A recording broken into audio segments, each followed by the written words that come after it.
একটু পনিরের নুনটা ছড়িয়ে দিয়ে ভাজবো।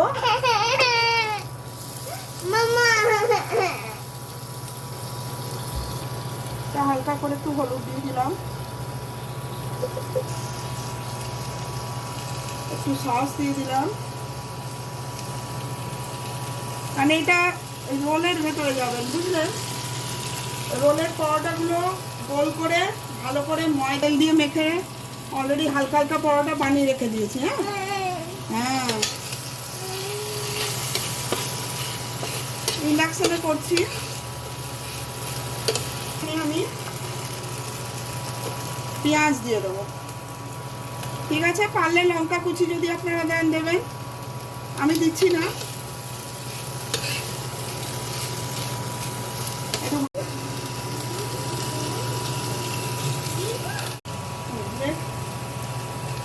একটু গোলমরিচ দিয়ে দেবেন অল্প করে। পেঁয়াজের সাথে গোলমরিচের সঙ্গে একটা অদ্ভুত গন্ধ বেরোয়, যেটা রোলের ভেতরে যাবে, বুঝলেন? কাঁচা পেঁয়াজ তো রোলে দেবেনই, কিন্তু এই পেঁয়াজটা একটুখানি ভালো করে রান্না করে নেবেন পনিরের সাথে। এর মধ্যে একটু ডার্ক সয়া সস 1 চামচে দিয়ে দেবেন, 1 চামচে ডার্ক সয়া সস দেবেন, ঠিক আছে? নাড়াচাড়া করে ইন্ডাকশনটা একটু হাই করে দেবেন, করে দিলাম।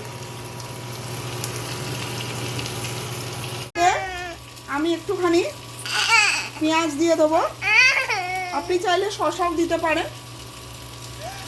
ঠিক, এবার এর মধ্যে অল্প করে একটু আপনি গোলমরিচ দিয়ে দেবেন, ঠিক আছে? এবার এর মধ্যে আপনি পনিরগুলো ভালো করে সেট করে দেবেন।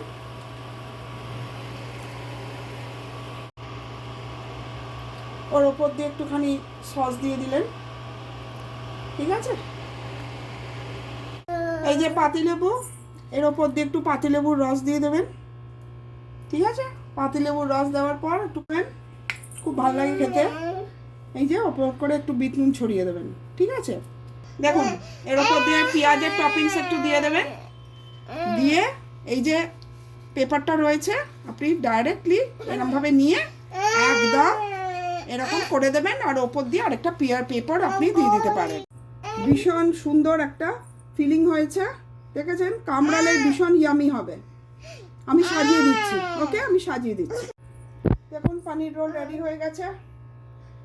বাচ্চাদেরও ভালো লাগবে, কারণ আমি কাঁচা লঙ্কা দিইনি। ভালোবাসবেন, সাবস্ক্রাইব করবেন, শেয়ার করবেন। Thank you.